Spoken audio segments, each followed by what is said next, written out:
राम राम हरे हरे, हरे कृष्ण कृष्ण कृष्ण हरे हरे। हरे राम राम राम हरे हरे, हरे कृष्ण कृष्ण कृष्ण हरे हरे। हरे राम राम राम हरे हरे, हरे कृष्ण कृष्ण कृष्ण हरे हरे। हरे राम राम हरे हरे, हरे कृष्ण कृष्ण कृष्ण हरे हरे। पुंडलीक वरदे हरि विठ्ठल, श्री गुरु ज्ञानदेव तुकाराम, पंढरीनाथ भगवान की जय। माऊली ज्ञानेश्वर महाराज की जय। जगद्गुरु तुकाराम महाराज की जय। ब्रह्मनिष्ठ गुरुवर्य रंगनाथ महाराज की जय। श्री विनायकं गुरुर्नौमि साखरे नाम विश्रुतं, येषां चरणसान्निध्यात् जीवा मुक्ता भवन्ति। साखरे वंशविख्यातं ज्ञानदानपरायणम्, विनायकं गुरुर्वन्दे भवबन्धविमुक्तये। श्रीरङ्गनाथं गुरुराजवर्यं, मुमुक्षूणां ज्ञानदानेकदक्षं, प्रभावती क्षेत्रनिवासिनं नमामि वेदान्तविदां वरिष्ठं। पुण्डलीकवरदे हरिविठ्ठल तुकाराम, पंढरीनाथ भगवान की जय। माऊली ज्ञानेश्वर महाराज की जय।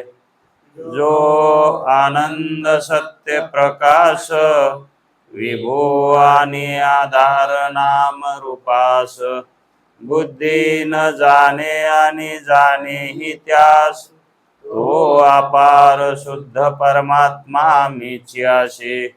माझे अपार स्वरूप समुद्रावरती, जणू तरंग ब्रह्मा विष्णू महेश गणपती, सूर्य चंद्र वरुण यम मिरविती, देवी कुबेर ही तैसेची। जो सर्वज्ञ आणि दयागण, मुनी हृदयी ज्याचे करीती ध्यान, त्याचे बुद्धी उपाधी करुण, मिथ्या भान मजची माझी होतसे। ज्याच्या अज्ञाने भाषे जगत, जसा दोरीवरी सर्प दिसत, परी दोई ठाई ना सर्प जगत। हे स्वयं ब्रह्म मीची असे, पुण्य पुरुषी सदैव निष्काम, बोध प्राप्ती कारणे भजावा राम। तो मीची आहे आत्माप्त काम, तरी नमन कवना करावे म्या। जयांचे केलिया स्मरण, सकळ विद्येचे होय अधिकरण। हेची वंदू श्रीचरण श्री गुरूंचे, ते नमस्कारोनी आता। चला, विचार सागर तरंग 6वा, परिचय 7वा। स्वप्न पदार्थ उत्पत्तीस दोषसहित अविद्याच कारण, हेडिंगामध्येच उत्तर देऊन टाकलेलं आहे। 7वं जे हेडिंग आहे तेच त्याच्या पूर्वशंकेचं समाधान आहे। मग पूर्वशंका काय होती? की तो म्हणाला, महाराज स्वप्नातील पदार्थाची मातादी सामुग्री, आई वडील,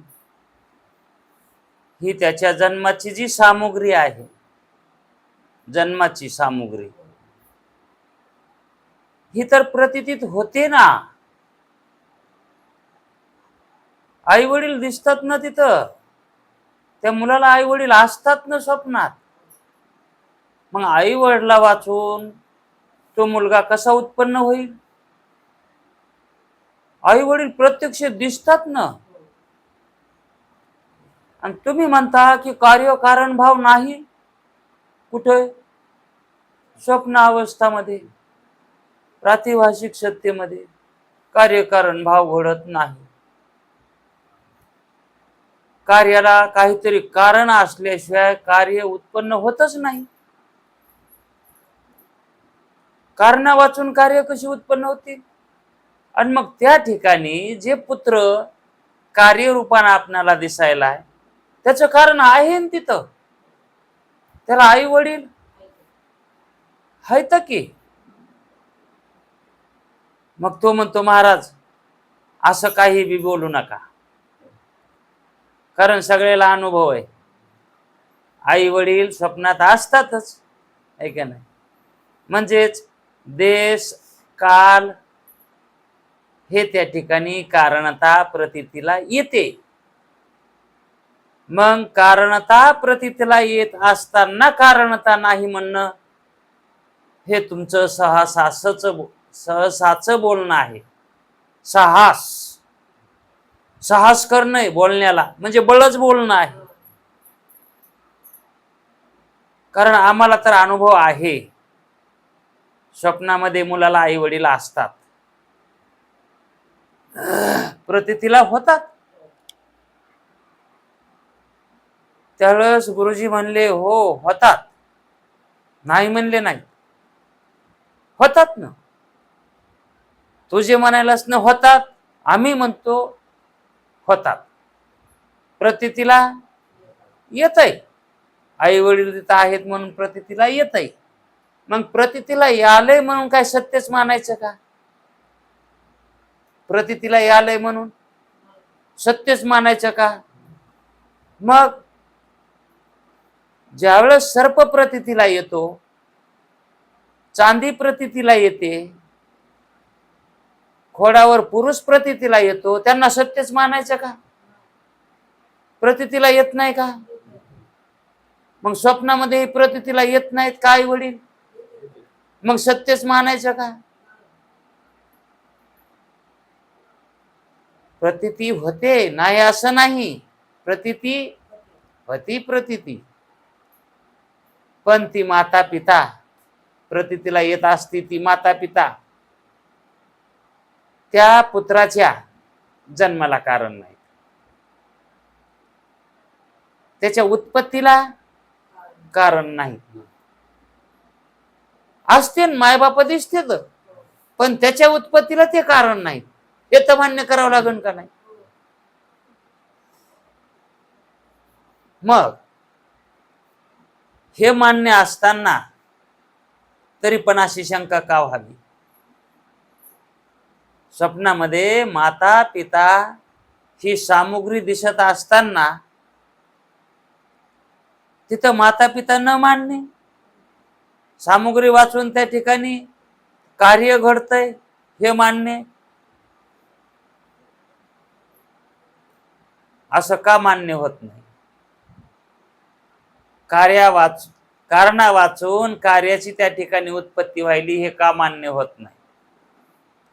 कारण काहीतरी असणार, पण ते कारण नाही. असेल ना कारण, काही ना काहीतरी असणारच ना कारण. कारण कारणाशिवाय कार्य घडतच नाहीत ना. मग काही बी कारण लावायला जमतंय का? काही बी कारण भांडायचंच म्हणल्यावर काही बी कारण,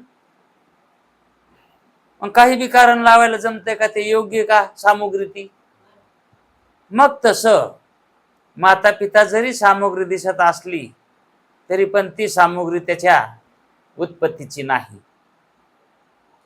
त्याच्या उत्पत्तीची नाही.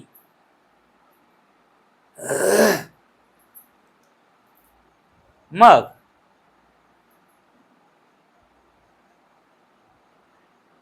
त्याला पुन्हा शंका झालेली, लगेच शंका झाली. मग हे तर म्हणालेत ना माता पिता ते कारण नाहीत तिचे, त्या कार्याचे, त्या मुलाचे. मग त्याला असा प्रश्न पडतो,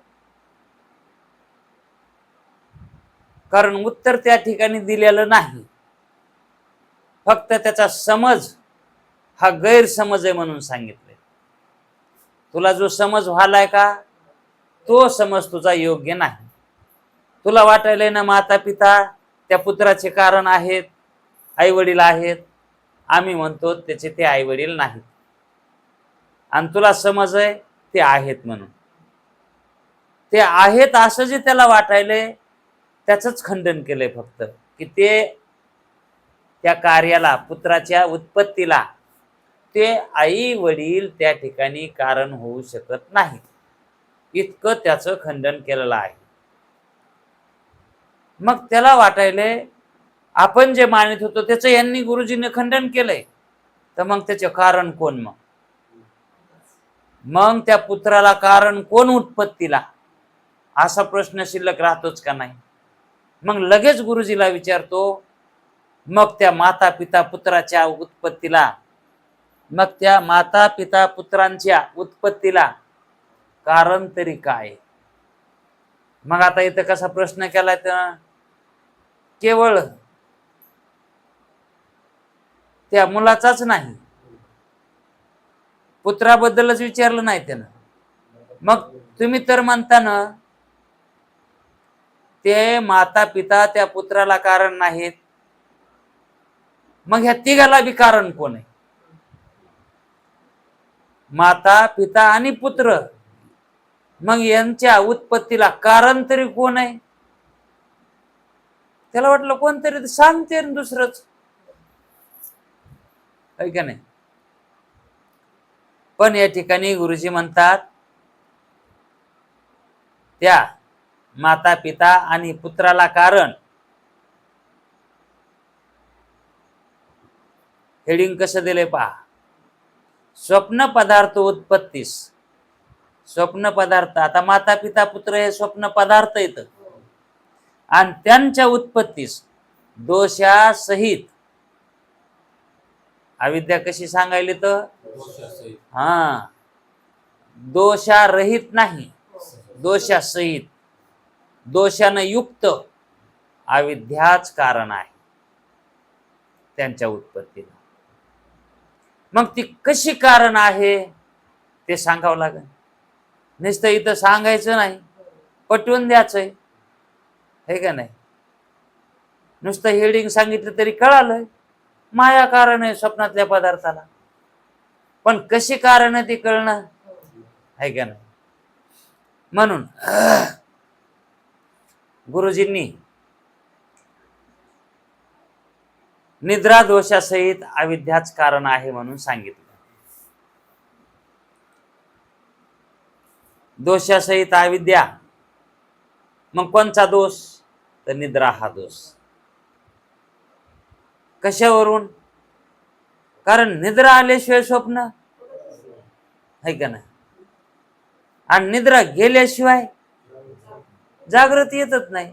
मग जागृतीमध्ये निद्रा दोष मानायला जमेल का?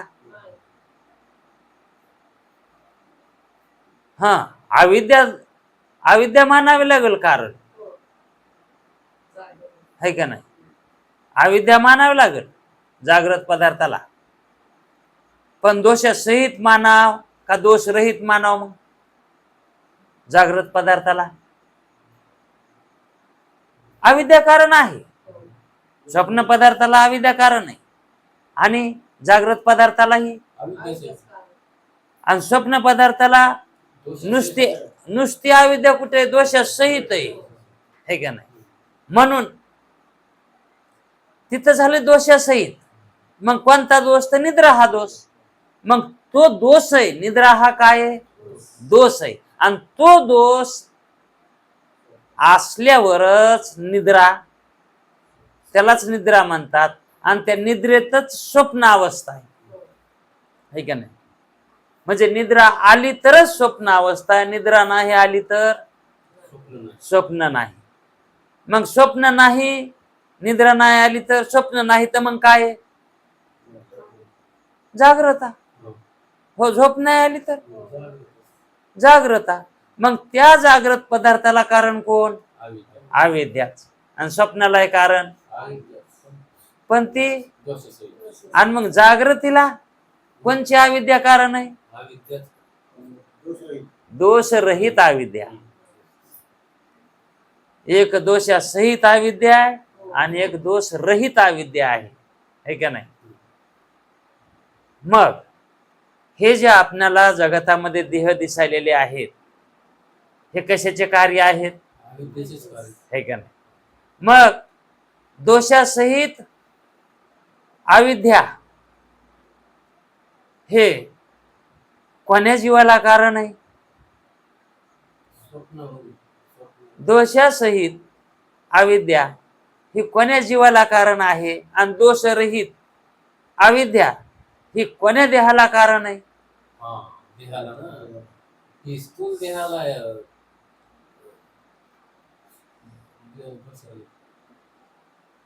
ज्याला शास्त्र संस्कार होऊन स्वप्रतीती प्राप्त झाली आहे, मी सच्चिदानंद ब्रह्मरूप आहे असं त्याला खच्चित ज्ञान झालेलं आहे, त्याच्या ठिकाणी अविद्या शिल्लक आहे का? ना. मग अविद्या शिल्लक नाही म्हणजे अविद्या मिली का? तिचा पाठ केला. म्हणजे त्या अविद्येतले दोष काढले. अविद्येतले आणि दोष अविद्येतले गेल्यामुळं ती उपाधी कशी झाली? शुद्ध झाली. मग त्या शुद्ध उपाधीमध्ये स्वरूपाचं भान होईल का नाही? आरशावरचा मळ गेला की मुख दिसतं का नाही चांगलं? आणि त्याच्यावर जर मळ असला तर दिसन का? मग मुक्त पुरुषानं काय केलेलं असतंय? आहे का नाही? मग त्याची उपाधी जी आहे ती शुद्ध मानायची का अशुद्ध? हा, म्हणून मुक्त पुरुषाचे जे देह आहेत ते शुद्ध उपाधीने युक्त आहेत, है का नाही? आणि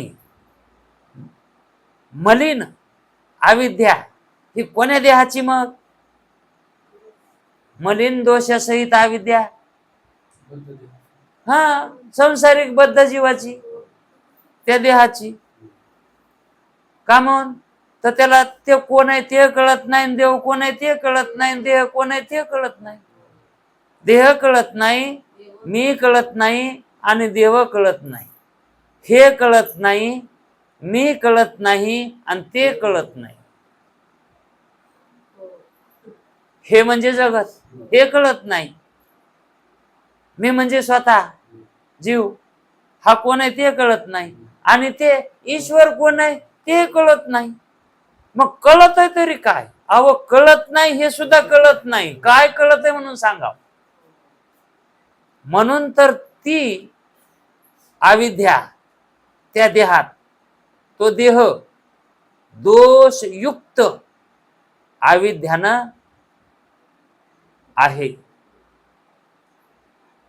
म्हणून त्याला अज्ञानी जीव म्हणतात. दोषाने युक्त आहेत.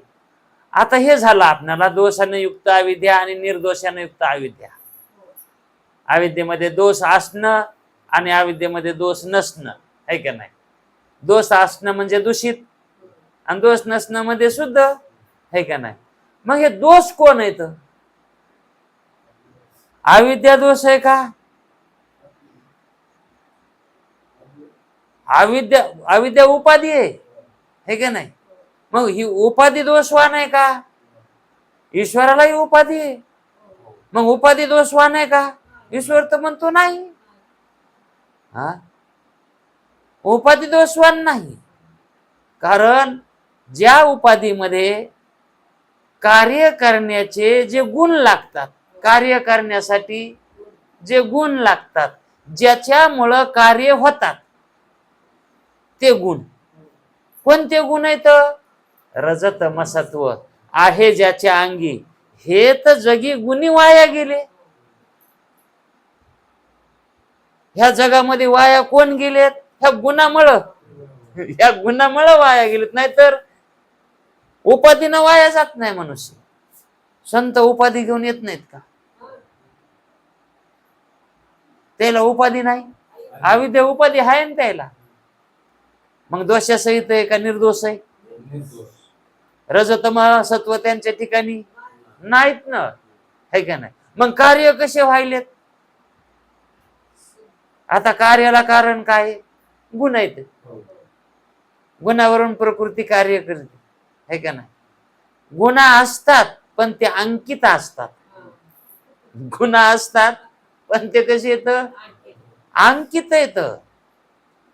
आता आपण बी ढोर सांभाळतो, आपल्या अंकित आहेत का जनावर?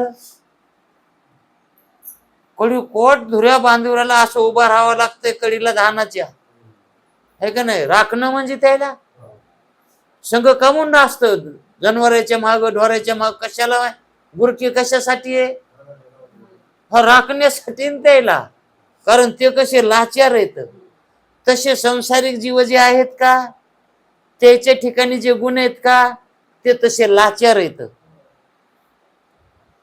ते लाचार आहेत. जरसक इकडं तिकडं काना डोळा झाला की ते धानाला पडल्याशिवाय राहत नाहीत. ते विषयाला गेल्याशिवाय राहत नाही. आणि संतांचं तसं आहे का? त्याला राखायचं काम पडत नाही. कृष्णानं गाय राखल्या, गायी सांभाळल्या का त्यानं? ते जिकडे जाईन तिकडे येत होत्या गायी. त्यानं गायी सांभाळल्या नाही का? ते जिकडे जाईन, कारण त्या गायीचं अधिष्ठानच होत ते, है का नाही? तसं ह्या गुणाचं अधिष्ठान कोण आहे? ब्रह्मचैतन्य आहे. गुणाचं अधिष्ठान. आणि उपादान माया किंवा अविद्या, हे का नाही? मग ज्या गुणाला, ज्या गुणवान प्रकृतीला, गुणासहित असणाऱ्या जीवाला जर स्वस्वरूपाचं म्हणजे स्वचैतन्याचं, ब्रह्मचैतन्याचं ज्ञान असेल तर त्याची इंद्रिये तो जिकडं जाईल तिकडच येतील का? त्याला इंद्रियाच्या पाठीमागे जावं लागेल, इंद्रिय त्याच्या पाठीमागे, है का नाही? आता साधकाला मनाला आवरावं लागतंय. आणि सिद्ध दशेत मनच कुंकड जात नाही त्याला सोडून. त्या मुक्त पुरुषाला सोडून ते जातच नाही. त्याला दुसरीकडे कुठे करमतच नाही. ह्याला साक्ष आहे, मन हे राम झाले. मन हे द्वंद्वा म्हणले तर प्रवृत्ती ग्रासूनी निवृत्तीशी आले. त्या मनानं प्रवृत्ती गिळून टाकली, म्हणून ते प्रवृत्तीमध्ये जातच नाही. निवृत्तीमध्ये राहत, ते गिळून टाकली त्यानं ती. हा, म्हणजे तिचा खात्मा केला, तिला बाद केलं प्रवृत्तीला. कशामध्ये प्रवृत्ती? हा, ते गिळून टाकले त्याने विषय. नंतर विषय वृत्ती तिथं राहतच नाही. विषय वृत्ती नसल्यामुळं ती वृत्ती कुठे जाणार आहे? जगतामध्ये दुसरं काय? विषय वाचून दुसरं काय आहे का? मग विषयी पामराची जी वृत्ती असते का, ती विषयाच्या बाजूला कधीच राहत नाही. सतत विषयातच राहते ती. विषय वाचून त्याला रम्य दुसरं काहीच वाटत नाही. विषया वाचून रम्य ऐसे दुजे, त्याला दुसरं काही वाटतच नाही संसारिकाची गोष्ट. आणि मुक्ताला ते मनच वृत्तीच जात नाही विषयाकडे.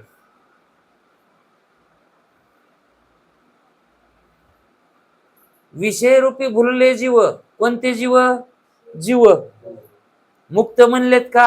आणि मुक्त जीव असतो का? मग जीव भुलतात, मुक्त भुलत नाही. उलट तेच भुलतात, विषयच भुलतात. तेच विनंती करतात किंवा आम्हाला सोडून जाऊ नका, आम्हाला सोडून जाऊ नका. विधी नका व्हायना पण आम्हाला जवळ करा. विधी नका व्हायना, वेदानं जी विधी सांगितली ना, त्या विधी नका व्हायना पण आम्हाला जवळ करा. पण तो जरी त्याला जवळ केलं तरी ते स्वरूपात त्यांना घेत नाही. विषयाला जवळ केलं तरी बाधित वृत्तीनं जवळ करतो तो. बाधित वृत्तीनं म्हणजे कसं, सवतीच्या लेकरासारखं. तितकी माया त्याच्यावर ठेवीत नाही. स्वतःच्या लेकरावर जशी माया करते माणूस, तसं तसं असते. जर समजा प्रारब्ध वशामध्ये त्याचा विषय भोग राहिलेला असेल, तरी पण तसाच वृत्तीमध्ये असतो तो भोग. जाणून बुजून तो भोग घेत नाही. हे झालं विषयाचं. हे विषय कसे आहेत याचं ज्ञान मुक्ताला झालेलं असतं. ज्ञाननिधीचे भुजंग. विषय कसे आहेत त्याचं ज्ञान झालेलं असतंय. विषय दरीचे वाघ आणि भजन मार्गीचे मांग. असे मार्ग जे असे हे विषय आहेत, म्हणून त्यानं ते विषयाचा त्याग केलेला असतो. म्हणून तो जीव मुक्त झालेला असतो. आणि तो मुक्त झालेला जीव विषयरहित असतो, दोषरहित असतो. आणि विषय वृत्ती कुठून उत्पन्न होते? रजोगुण तमोगुणापासून. मग रजोगुण तमोगुणाचा त्या देहामध्ये, त्या अंतःकरणामध्ये स्वीकार असतो का? बाधित असतात ते. मग जे सत्वगुणाने युक्त ज्याचं उपाधी झालेली आहे, मग वृत्ती कशी निघेल? सत्वगुण युक्तच निघणार, है का नाही? मग सत्वगुणामध्ये कोणते कार्य होतात? तर ज्ञानाचे होतात. सत्वगुणात कार्य कोणते होतात? ज्ञानाचे. आणि सत्वगुणातच ज्ञान होत असतंय ना. मग ते मन ज्ञानाला सोडून जाईल का कुठं? मग ते मन सतत त्या ज्ञानातच राहतंय. बरं, ते ज्ञान कोणाचं आहे? ज्ञान म्हणजे ज्ञान का? ज्ञान म्हणजे स्वतःच स्वरूप आहे ना. आणि ते स्वतःच्या स्वरूपावर असतंय मन. मग राम झालं म्हणजेच काय? मन मन रूपानं न राहणं. ते मनच राम होणं म्हणजे ब्रह्मरूप होणं. म्हणून राम, मन हे राम झाले. प्रवृत्ती कशात प्रवृत्ती नाही? त्याची विषयामध्ये नाही, है का नाही? त्याची निवृत्ती झाली. आणि मग त्याची प्रवृत्ती कुठे आहे? स्वरूपावर. त्या मनाची प्रवृत्ती स्वरूपाकडे, ज्ञानात असते. म्हणून त्या जीवाला मुक्त मानावं लागतंय. म्हणून तो देहवान, देह ही उपाधी ही कशी आहे? शुद्ध आहे. म्हणून तिला शुद्ध उपाधीनं युक्त जे देह आहेत, त्या देहातलं जे अधिष्ठान चैतन्य आहे, ते त्यावेळेस ते मुक्त झालेलं असतं. एरवी त्या चैतन्याची मुक्तता मानता येत नाही त्याच्या.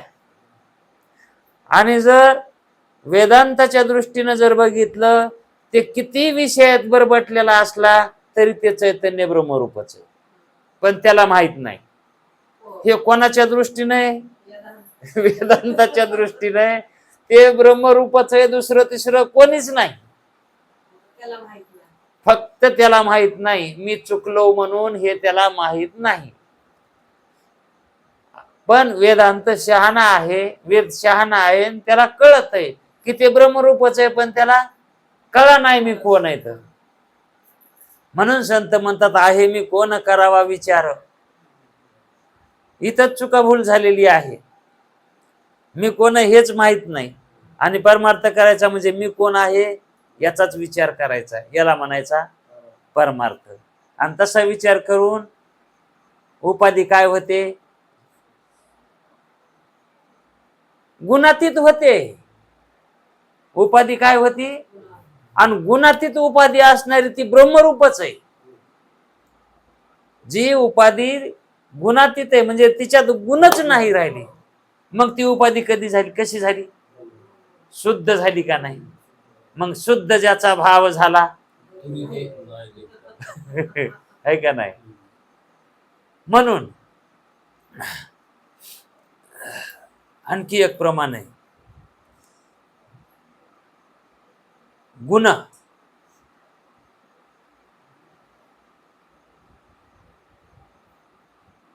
उपाधी वेगळे, वारे वारे निर्विकार. कसे व्हा? निर्विकार. हा. आणि उपाधी वेगळे म्हणायलेत ते. आता इथं उपाधी वेगळे म्हणजे उपाधीच धरायची का उपाधीतले गुण धरायची? गुण. असं काहीतरी धरता आलं पाहिजे बर का. हा असं धरता बरे वेदांत शिकत आहेत पण असं धरता येत नाही त्याला. मग ह्या उपाधीच्या वेगळंच व्हायचंय का? हा. उपाधी वेगळे व्हारे निर्विकार. विकार करणारे कोण आहेत? गुण आहेत. विकार उपाधीत विकार होतात. उपाधी विकारवान नाही, उपाधी मध्ये विकार होतात. आणि कशाचे होतात? त्या गुणाचे होतात. म्हणून विकारवान उपाधी का गुण आहेत? आणि मग कशाचे वेगळे व्हा म्हणायले तर? हा. मग उपाधीत जे गुण आहेत का त्या गुणाचे वेगळे व्हा म्हणायले. काहीच संसार तुम्हाला नाही. तुम्हाला संसारच नाही. मग संसार नाही म्हणजे जन्म मरणच नाही. निर्विकार झाल्यावर आता विकारच नाही घडल्यावर जन्म कसा मिळत? जन्म कशाने मिळतो? काहीतरी विकार झाल्याशिवायच का? है का नाही? म्हणून दोषवान आणि निर्दोषवान ही उपाधी, शुद्ध उपाधी आणि अशुद्ध उपाधी, शुद्ध बुद्धी आणि अशुद्ध बुद्धी, है का नाही? बुद्धी जाणे आणि न जाणे.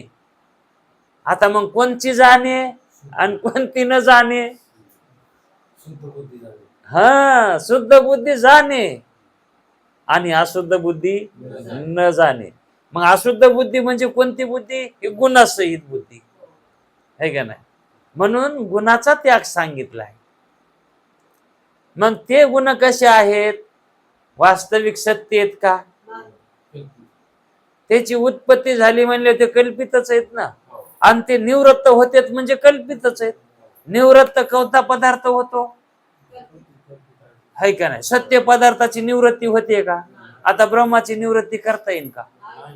आपण आपली निवृत्ती करता येईल का? आपण आपल्याला निवृत्त करायला जरी एखाद्यानं फाशी घेतली तरी पुन्हा का जन्मावं लागायचे नाही का? नाही म्हणले मी आपलं निवृत्त व्हालो. अरे निवृत्त कशाचा? प्रवृत्त झाला जन्माला दुसऱ्या. मरण म्हणजे जन्म आहे आणि जन्म म्हणजे आहे का नाही? आता जन्म कसं मरण होईन हो? हा. तो जन्माला म्हणूनच मरायला आहे ते. आणि जन्माला नसता तर मग जन्मच मरण आहे ना. आणि मेला नसता तर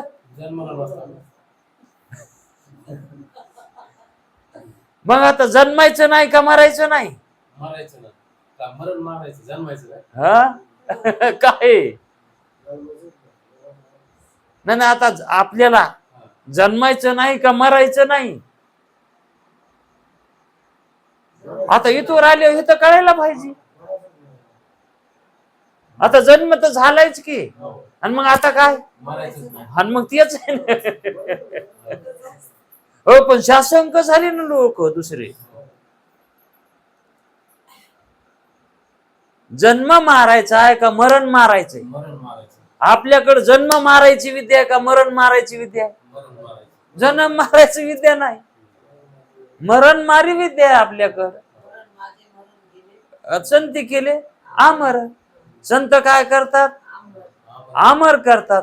मग अमर कशानं करतात? मरण मारून करतात का जन्म घालून करतात? है का नाही? आणि कोणाला करतात तसं अमर?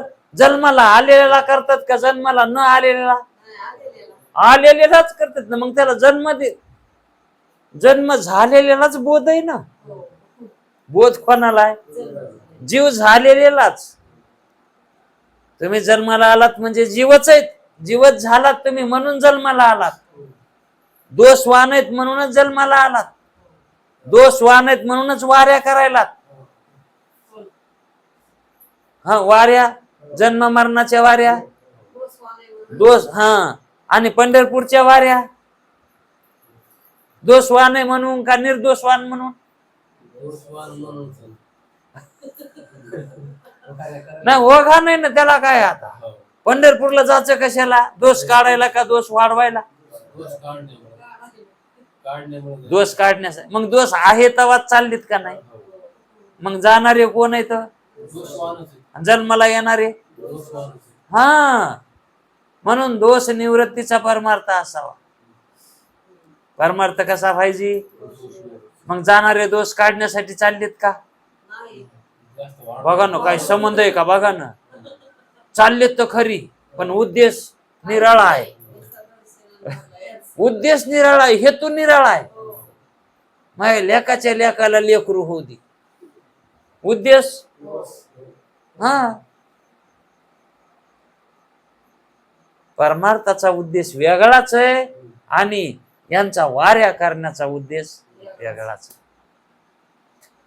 अशानं कशी उपाधी शुद्ध होईल? उपाधीच्या वेगळं कसं होता येईल? उलट संचित वाढायलंय ना, आणि जितकं संचित वाढन तितके जन्म आहे का नाही?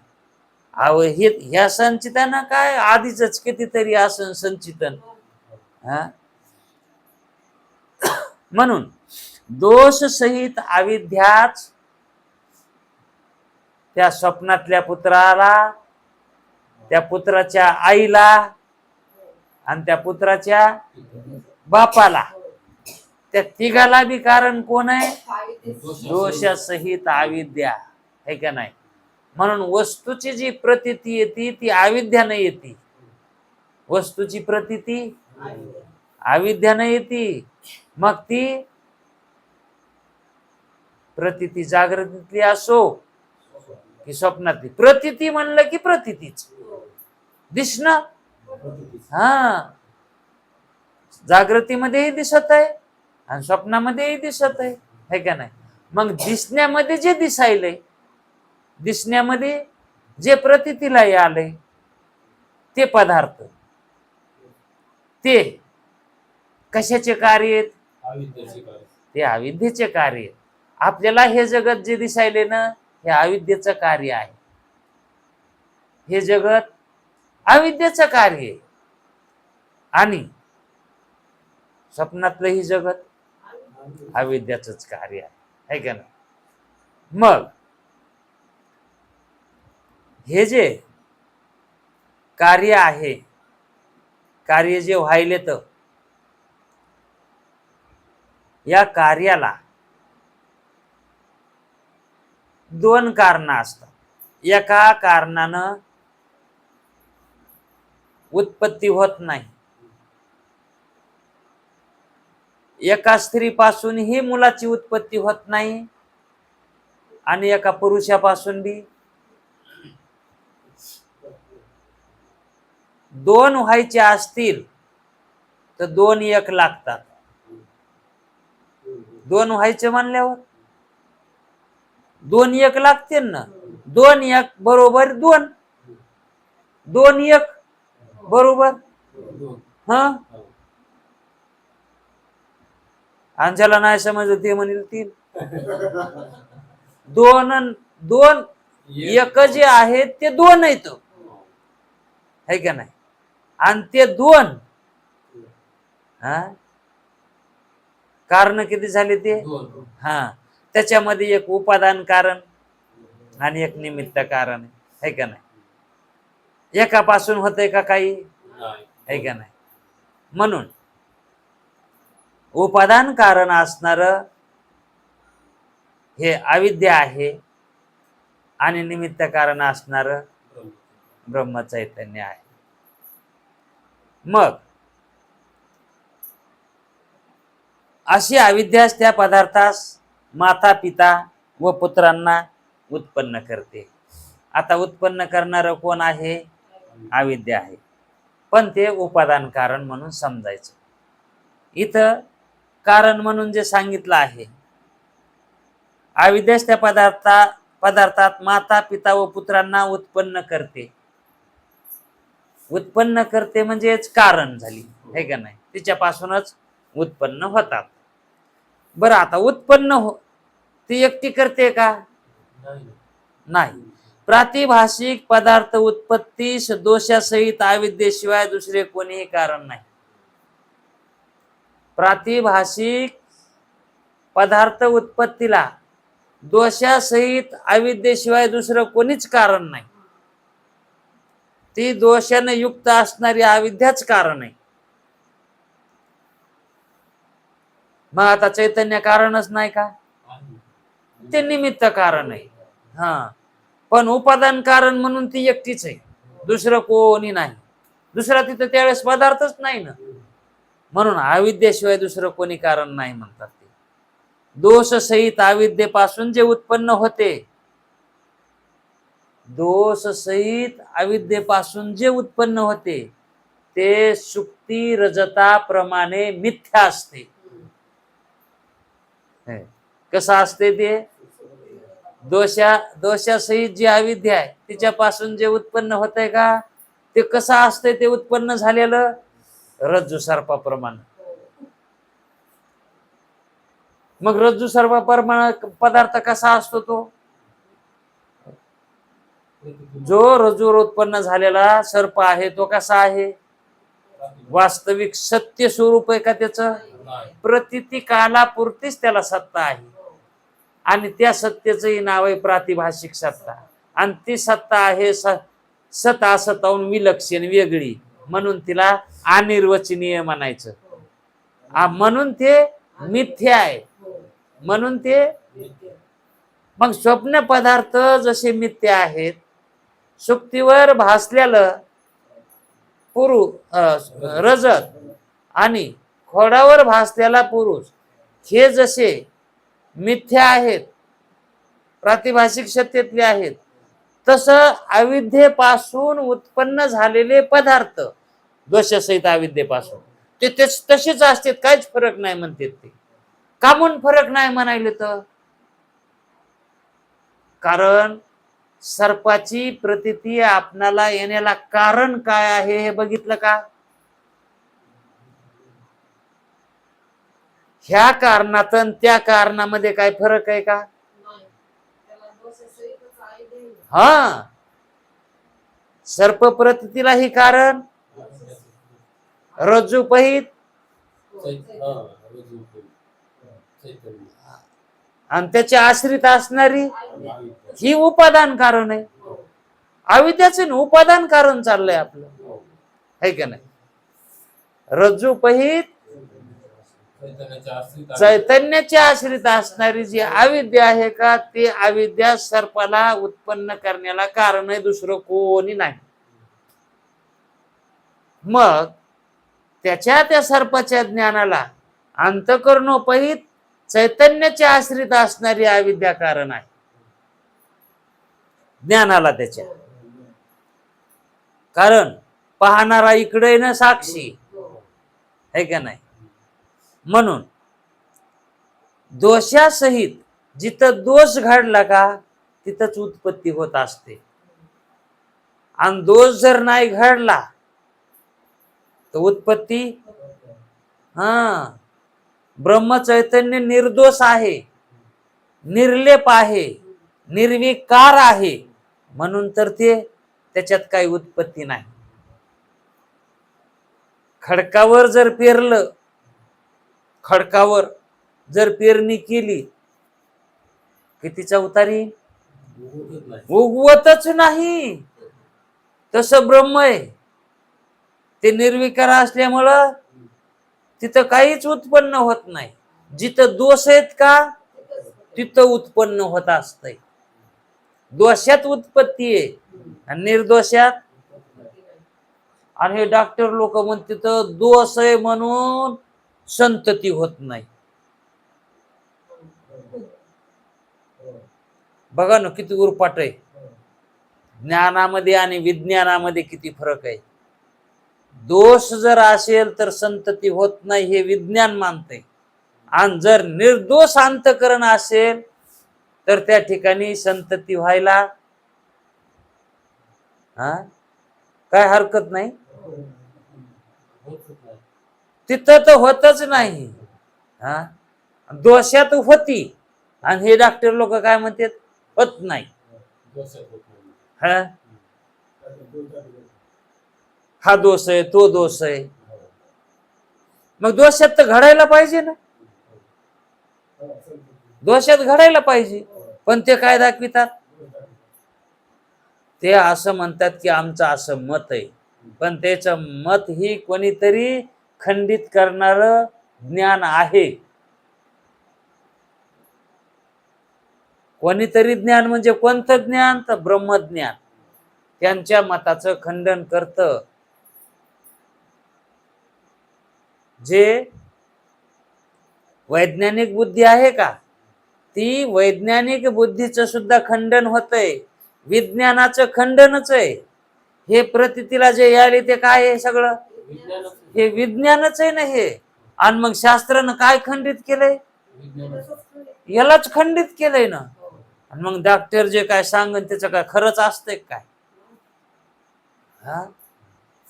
हा ते तसं म्हणत असन, पण ते उपचार होत असन. ते काय म्हणतंय, याच्यात दोष आहे, पण ते उपचार दोषाचाच करीत असन, दोषच वाढवित असन त्याच्यात.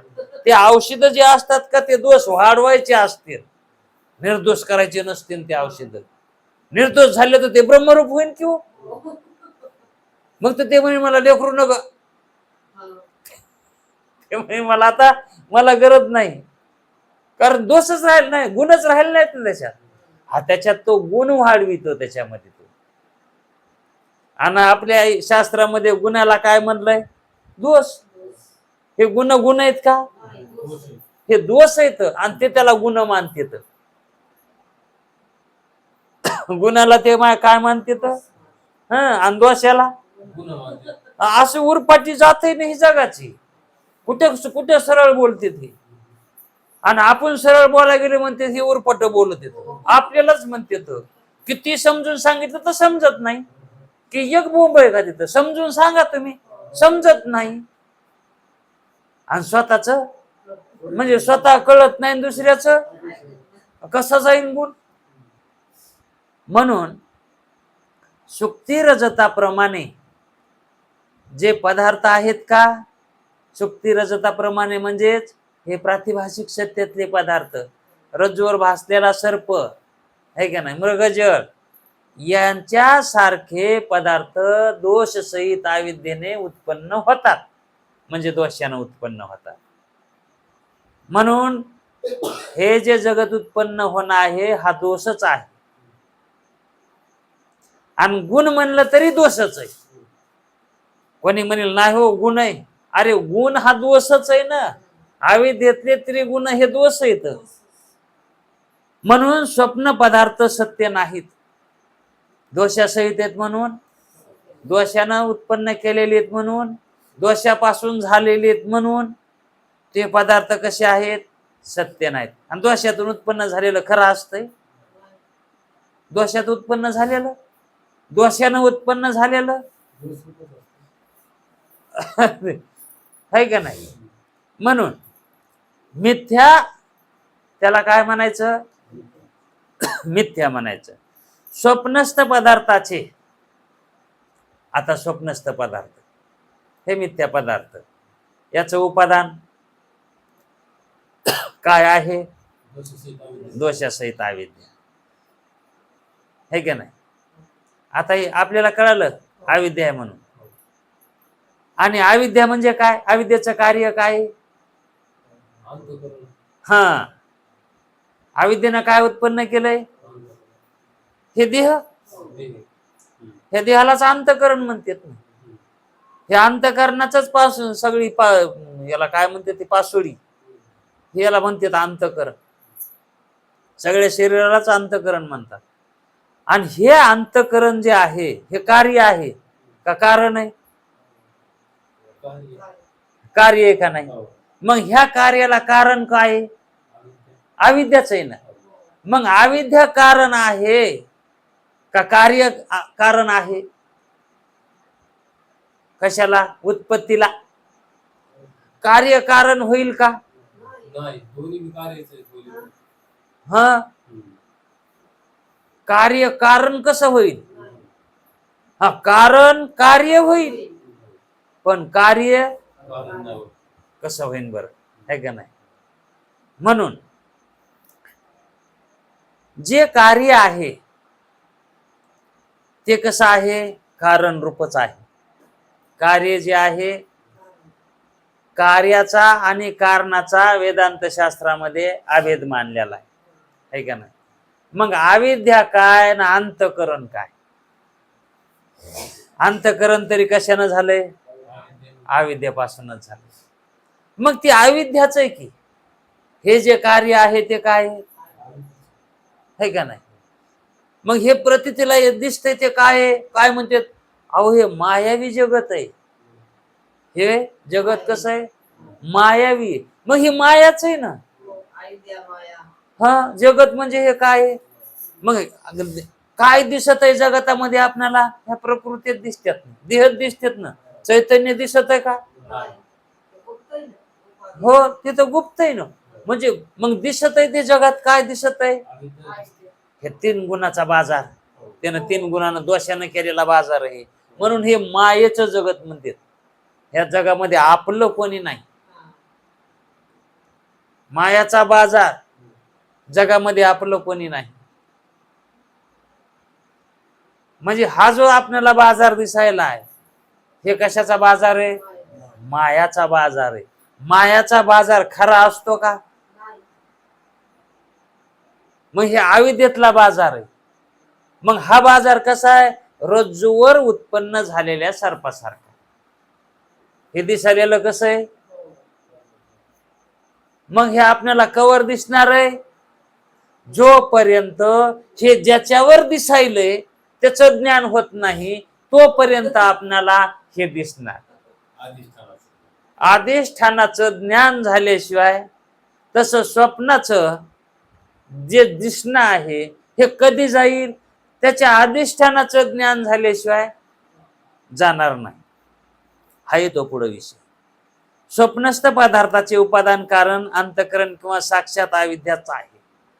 साक्षात अविद्याच किंवा हा, मग कोणी अंतकरण मानता येईल, कोणी कोणचंही मानलं तरी काय एकच आहे की, है का नाही? अंतकरण उपादान कारण मानलं, अंतकरण जर उपादान कारण मानलं तर अधिष्ठान काय मानायचं? साक्षी चैतन्य. कारण अंतकरणोपहित जे चैतन्य आहे का ते साक्षी चैतन्य मानतात त्याला. म्हणून त्या ठिकाणी अधिष्ठान काय होणार? साक्षी चैतन्य होणार. जर अंतकरण मानलं तर उपादान कारण, आणि जर अविद्या उपादान कारण जर मानली तर ब्रह्मचैतन्य, है का नाही? म्हणून ब्रह्मचैतन्य अधिष्ठान मानलं काय जगाला? हा, जगाला मानता वेळेस ब्रह्मचैतन्यच अधिष्ठान मानावं. आणि एका देहालाच ज्यावेळेस आपण अधिष्ठान मानतो त्यावेळेस अंतकरणोपहित चैतन्य मानायचं, साक्षी चैतन्य. व्यष्टी आणि समष्टीमध्ये असे आहे. अविद्या उपादान कारण मानली तर ब्रह्मचैतन्य स्वप्नाचे अधिष्ठान आहे. स्वप्नाचे अधिष्ठान कोण? ब्रह्मचैतन्य. आणि उपादान कारण अविद्या. म्हणजे स्वप्न हे अंतकरणाचा किंवा अविद्येचा परिणाम आहे. मग स्वप्न हे कोणाचा परिणाम आहे का नाही? हे आपल्याला जे दिसायला हे परिणाम आहे. आपल्याला विवर्त दिसायलाय का? हे दिसायला परिणाम आहे. मग हा परिणाम कोणाचा? अविद्याचा परिणाम आहे हे, है का नाही? म्हणून प्रतीला जो येतो का ह्या इंद्रियाने जे जाणलं जातंय का तो परिणामच जाणला जातो. विवर्त विवर्त इथं ते चैतन्यच जाणीत ते. आणि साक्षी किंवा ब्रह्मचैतन्याचा विवर्त आहे. याच्यामध्ये विवर्त जो आहे, विवर्त वाचून तर होणारच नाही ना. 2 कारण लागणार, एक विवर्त कारण लागणार आणि एक परिणाम कारण एक लागणार, है का नाही? परिणामकारक कोण आहे? ते उपाधी आहे. आणि विवर्त कारण कोण आहे? चैतन्य आहे. म्हणून चैतन्याचा विवर्त आणि अविद्येचा परिणाम म्हणजेच हे जगत आहे, म्हणजेच हा देह आहे. जगत म्हणजेच आणि देह म्हणजेच, कारण जगतात काय असतंय? देह असतंय. गाव म्हणलं की गावातले माणसं, घर, आहे का नाही? तसं देश म्हणलं की देशातले माणसं, आहे का नाही? म्हणून या ठिकाणी अंतःकरणाचा परिणाम म्हणा किंवा अविद्येचा परिणाम म्हणा, पण अंतःकरणाचा जर परिणाम मानला तर साक्षी चैतन्य अधिष्ठान माना, आणि अविद्येचा परिणाम मानायचा असेल तर ब्रह्म चैतन्य विवर्त माना, म्हणजेच ब्रह्म चैतन्याचा विवर्त आहे. विवर्त साक्षी चैतन्याचा विवर्तच आहे आणि ब्रह्माचाही विवर्त, ते विवर्तच मानायचा त्या दोन्हीचा. असं करून त्या शिष्याला त्याच्या शंकेचं समाधान केलंय. म्हणजे त्याच्या शंकेचं समाधान काय सांगितलंय? कशाचं? याला माता पिता कोण आहेत ना, है का नाही? स्वप्नातल्या पदार्थाला आता ते त्याच्यातले माता पिता कारण आहेत का?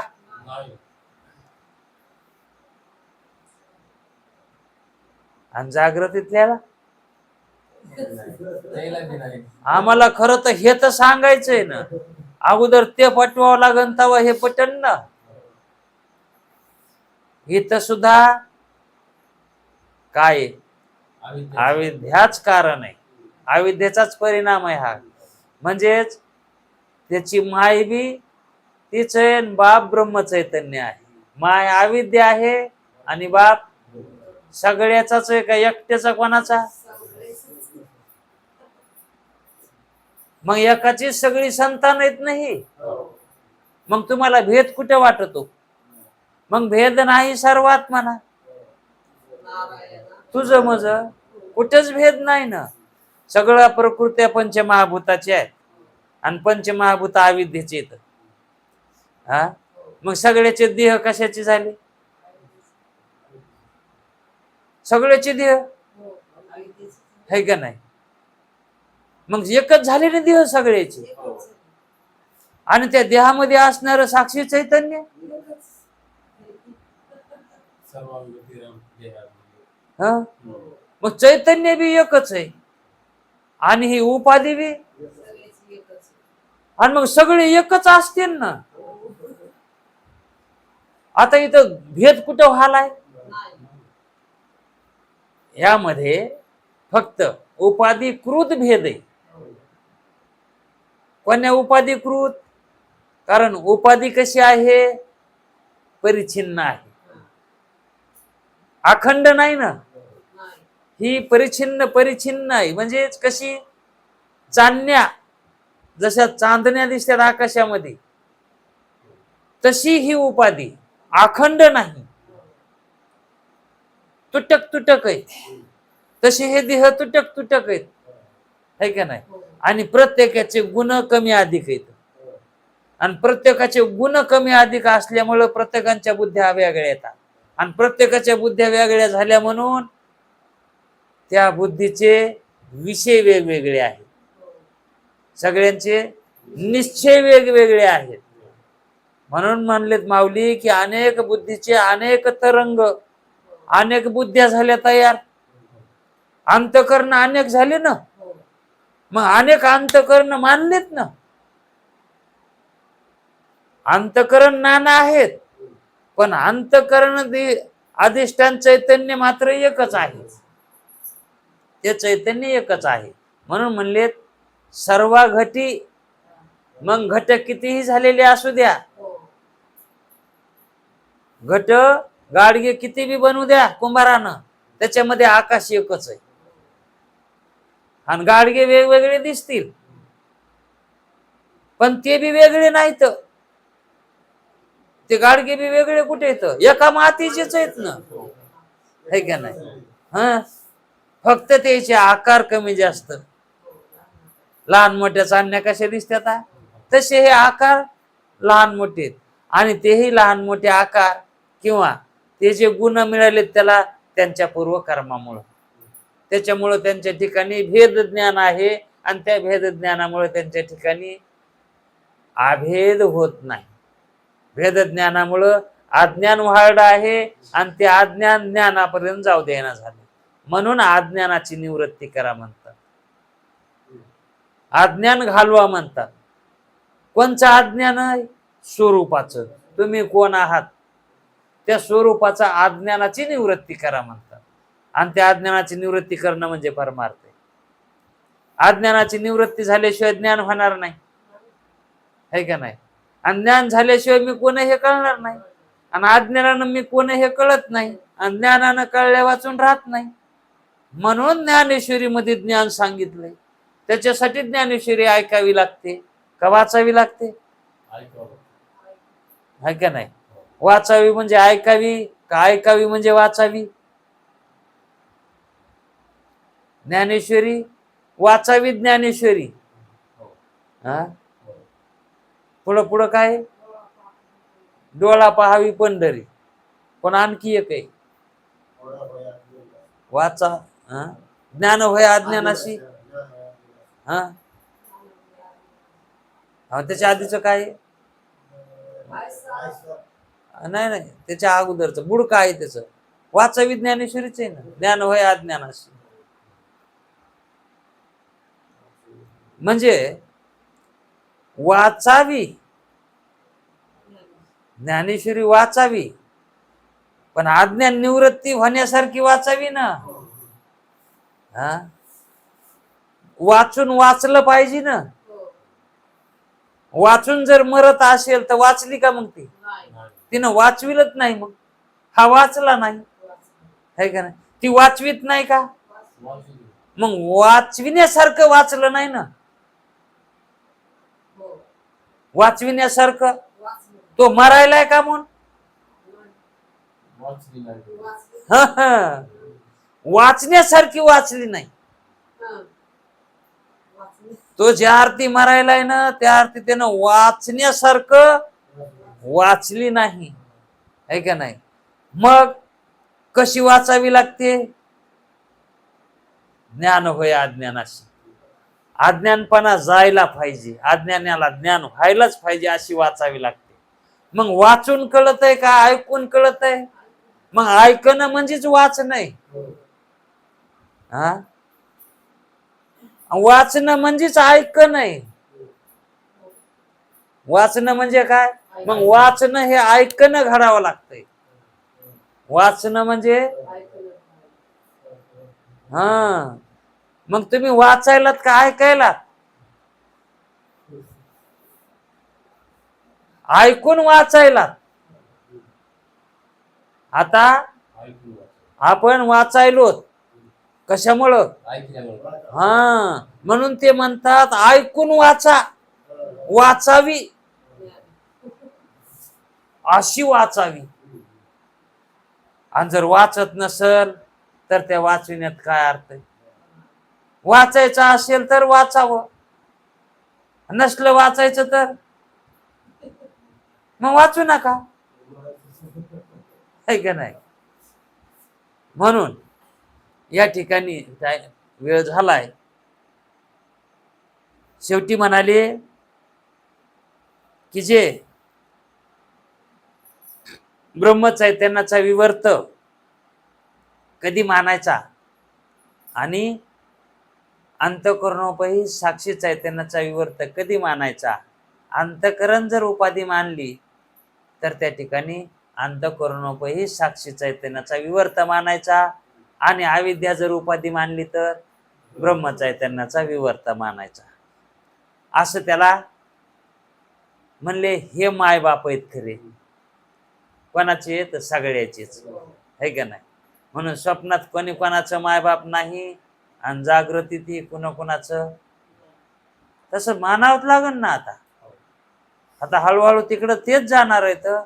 पण आपणच कुई काढून दिले होते नेतेत तिकडं. उद्याच्या वेळात आणखी तो शंका काय करतो ते उद्याच्या वेळात. पुंडलिक वरदे हरी विठ्ठल.